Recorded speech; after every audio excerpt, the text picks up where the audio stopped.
Hey there guys, and welcome back to the channel. I do apologise for the lack of movie updates recently. I have been on holiday over in the States for the past 10 days or so. So that's the reason I haven't been updating with the most up-to-date movie news. So I do apologise on that. I just got back last night, travelled all the way back from the States, all the way back to London, so I'm pretty tired. So if I do come across tired in this video, I do apologise. But anyway, I wanted to jump online and I wanted to talk about the Wolfman movie. This looks pretty damn cool. I haven't had a chance to see it yet. I'm going to be seeing it in the next couple of days. But we're going to be talking about the opening box office numbers. We're going to be talking about the cinema score. And we're going to be taking a look at some of the reviews for the Lee Whannell Wolfman movie here. So I'm excited to get into this, see what the critics are saying and see what some of the box office opening numbers are looking like for this Wolfman movie. So with the marketing, I've been looking at some of the marketing. Some of it's been quite interesting, but then I have seen some of the the leaked shots of what the actual Wolfman looks like, the design of the character, and it doesn't look like what I thought it would look like. It looks pretty strange in some places. But anyway, let's get in, let's break down this news, and let's see what's going on with the Wolfman movie. So we're going to start off with this. It comes to us from Fear HQ. So Wolfman bombs with a dismal 10.6 million opening weekend. I believe that the budget for this movie was relatively small. They realised that it's kind of a smaller movie when it comes to Hollywood budgets, and they did keep the budget quite small. So that's a good thing. They realised that this wasn't going to be, you know, a ridiculously massive box office movie. So reining in the budget here helped with the smaller box office opening. So, horror fans were excited when it was announced that Lee Whannell had stepped in to replace the departing Derek Cianfrance as director of Universal Blumhouse's Wolfman reboot. So, since the filmmaker had previously delivered his own take on another Universal monster, which proved to be a big critical and commercial hit. Talking about The Invisible Man, and believe me guys, if you have not seen The Invisible Man, that movie that came out a few years ago, really fantastic movie. Check out The Invisible Man, it's worth watching. Really great thriller type of movie. So unfortunately, it doesn't look like Whannell is going to be able to repeat The Invisible Man's success.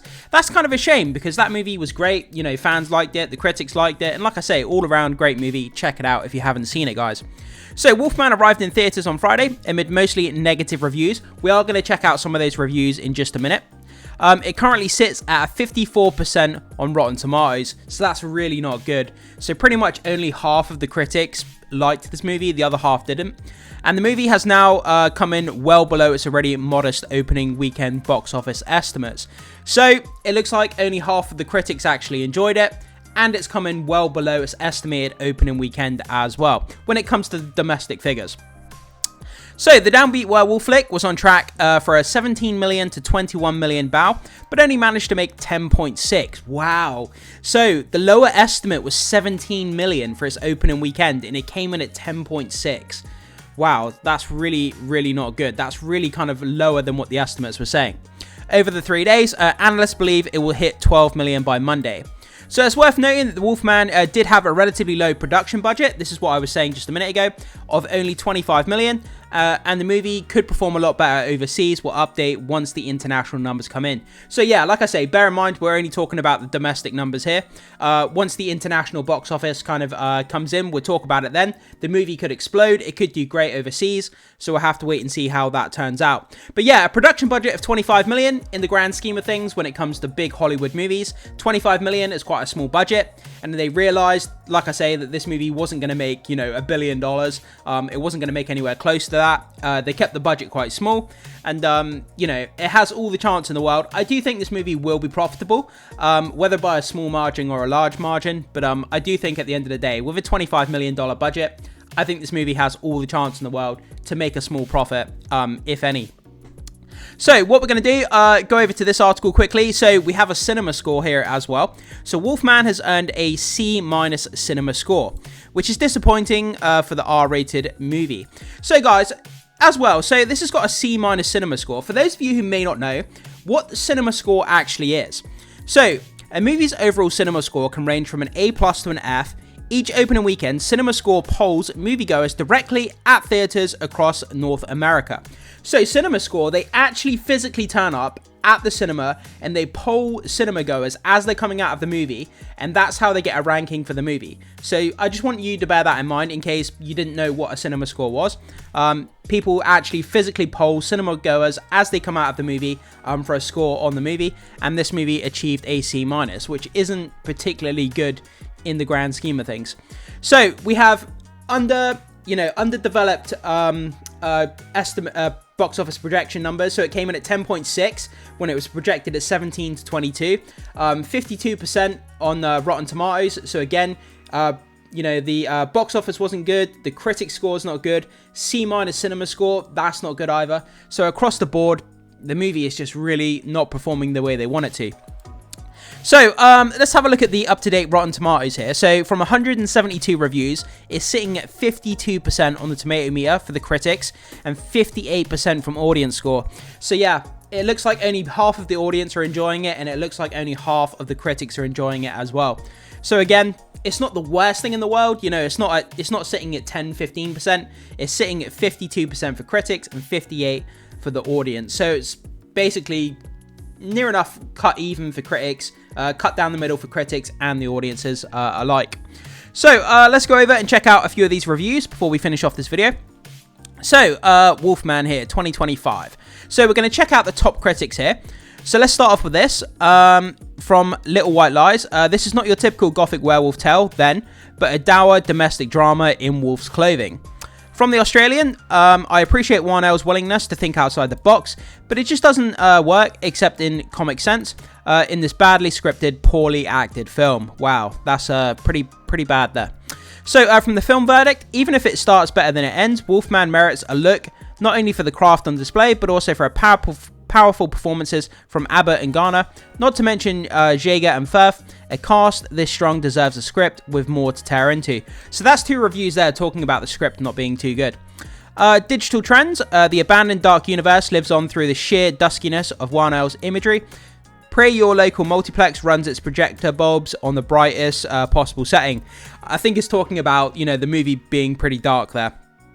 So, from The Sun in the UK, despite occasional pacing issues, director Warnell elevates Wolfman beyond simple horror with a powerful exploration of domestic abuse and generational trauma.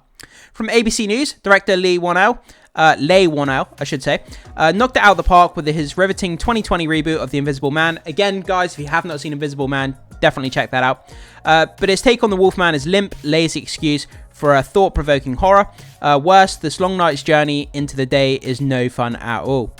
An unusual, from Sight and Sound, an unusually intimate werewolf film whose protagonist, thought-turning, irreversibly atavistic, still remains half modern and half man to the bitter end. From MovieFreak.com, owing more to Native American mythologies involving human to animal shapeshifting than the either Lon Chaney Jr., Kurt Soidmak, I think that's how you say it, or even John Landis, at its core is a tragic family saga that cuts deep and leaving a lasting scar. From The Age in Australia, technically a good deal of the Wolfman is ruthlessly effective, including the use of practical effects calculated to make us wince, as computer-generated images seldom can. From Wall Street Journal, it's a stripping down the legend, no talk of ancient curses of silver bullets here. Mr. Warnell may have modernized it, but he also made it joyless that it might as well have been produced by Blumhouse. This Wolfman chases its own tail. Kind of like that. The Wolfman chases its own tail. That's a bit of, I like that. So, from The Independent here in the UK, Warnell has the right idea. Wolfman just needed a little more time in the lab. So, saying it sounds like the movie was undercooked, basically. From the New York Times, the painstaking efforts of Warnell's practical effects team are commendably gooey. From the Washington Post, the performances are as good as they can be, given the thematic static. Garner and Abbott are both smart, sensitive performers. Empire Magazine, it doesn't quite marry up underlying themes when it's hairy horror surface, but Wolfman delivers strong performances, skin-crawling body changes, and excellently scary sequences. From the Chicago Tribune, the results are equal parts marital crisis, sins of the father, psychodrama, and visceral body horror. Chicago Sun-Times, Wolfman has a kind of 1980s horror movie vibe in that Blake's transformation is achieved primarily through prosthetics. And we have a few more here. Los Angeles Times, there's so much interior creaking and panting and so little dialogue or plot that if you closed your eyes, the projectionist could have swapped reels with a different genre of doggy style. So it sounds like there's not much dialogue in here. Okay, that's interesting. Okay, from Roger Ebert, a film that's half-hearted when it shows any pulse at all. Time Out, an atmospheric, sporadically disquieting depiction of fatherhood in freefall. And finally, from the film Maven, Abbott and Garner try their damnedest to make it work, and if anything, hopefully 1L comes back for another Universal Monster entry to get back to basics. Yeah, so it's absolutely split with the critics here. A lot of them saying that the movie is undercooked, there's not much dialogue, there's not much to say about this movie, that it needed more time to kind of, you know, come up with something a little bit better. So the critics are pretty divided here, guys. So yeah, that's kind of, you know, our update here about the Wolfman movie that's come out recently. So underperformed when it comes to box office projections, a C- cinema score. Looks like critics and audience scores on Rotten Tomatoes are basically near enough cut in half, and around about the 50% level. So overall, it looks like the Wolfman is disappointing across the board at the moment. But like it says here in this article, once the international box office figures start to roll in, it could explode in international territories. We'll have to see how it does. You never know. When it picks up in China or somewhere like that, it could do incredible numbers. But with a $20 million budget, I do expect this movie to be profitable, but we'll just have to wait and see how, you know, how big that profit margin is going to be on this movie. But guys, I throw it off to you. Have you seen Wolfman? Do you agree with the critics and the audience score here sitting around the 50% mark? Did you enjoy it? Did you not enjoy it? What did you think of it? I would love to hear your thoughts down in the comment section below. So do let us know what you thought about this movie. As always, guys, thank you so much for being here. Make sure you hit that like and subscribe if you haven't already. It goes a long way to supporting the content, so I'd really appreciate that. And as always, I will see you in the next video.